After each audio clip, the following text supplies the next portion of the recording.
Hi, Jeff Hoyt here, Editor-in-Chief of SeniorLiving.Org.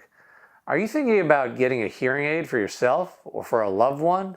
Well, once you start doing the research, you'll find out there's lots of different types of hearing aids, and they may not all be right for you. So today I'll be talking to Brad Ingrao, an audiologist who knows lots about hearing aids, and he'll describe the different types available and who they're best suited for. Because of social distancing, I'll be conducting the interview through Zoom.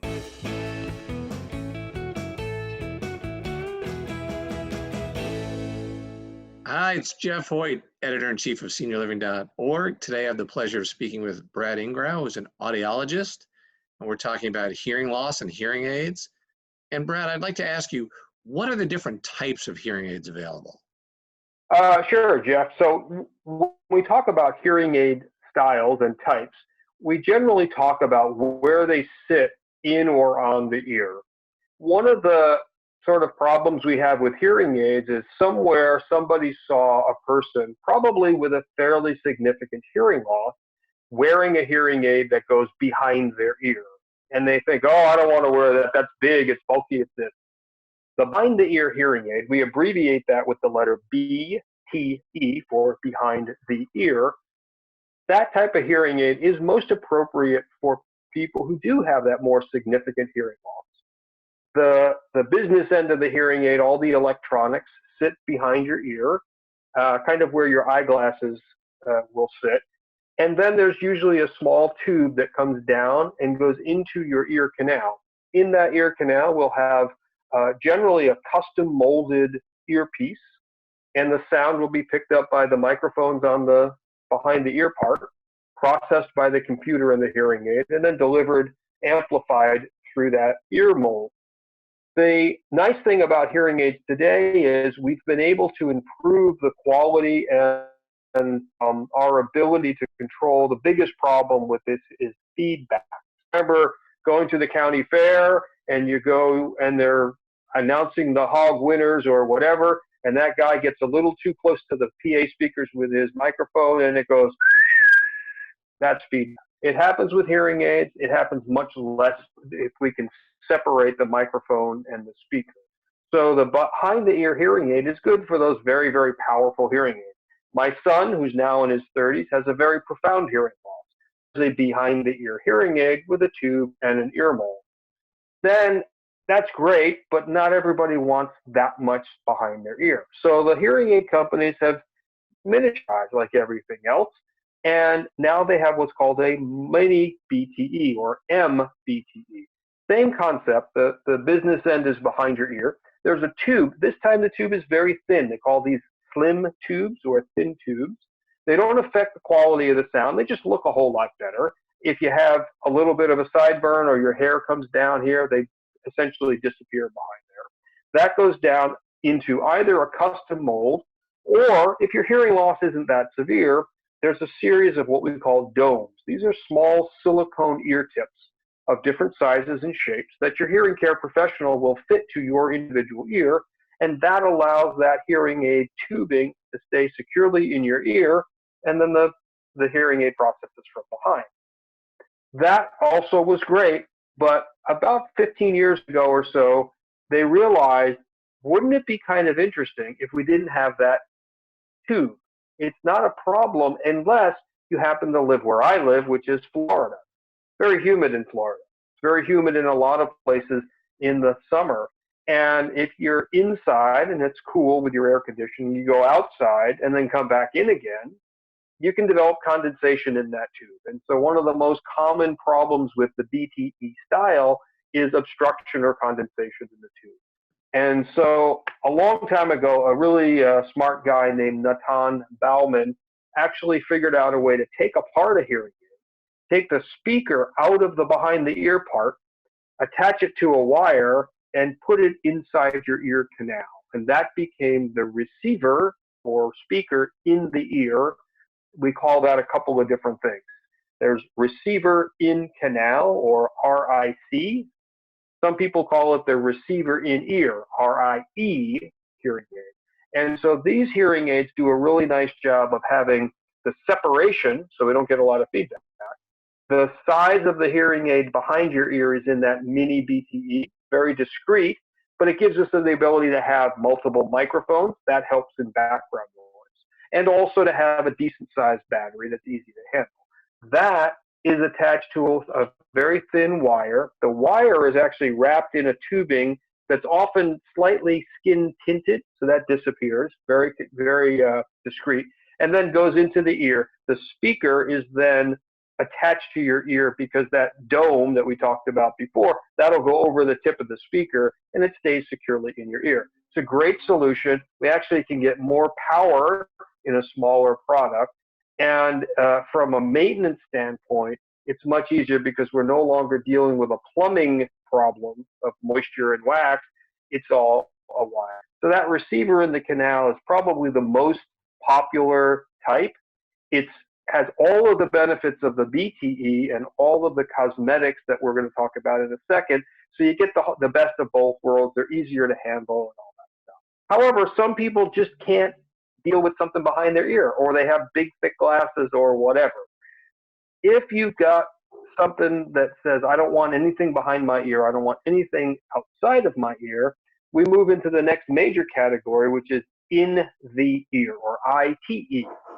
The ITE hearing aids can range from this whole, here I'll show you on my other ear, this whole part of your ear, which we would call a full shell ITE, all the way down to hearing aids that tuck all the way down into your ear canal. So moving from largest to smallest of the ITE family, we have that full shell ITE. We have in the canal, or ITC. This is the same idea. It's custom molded to your ear, so your hearing care professional will either put a little cotton ball in your ear and squirt some impression material, like when you go to the dentist for a crown, same stuff. Squirt that in, it sets, they remove it, that creates a perfect negative of your ear canal. That gets sent to the manufacturer, they take a laser and they scan it, and then a 3D printer will create a perfect replication of your ear, and they pack all the electronics into that. The other alternative, which is kind of new and not that well known yet, is there are ways to directly scan. So a couple of companies are now allowing us to just run a laser down your ear canal and automatically create a 3D model of your ear canal. It's kind of where things are at. Either way works just as well. We create a customized package for all the electronics, and then you just take the hearing aid, pop it in your ear, and it goes either here a little bit further, or the next version is even smaller. It's called CIC, completely in canal. These tend to be good for about a mild to moderate, maybe even a moderate to severe hearing loss.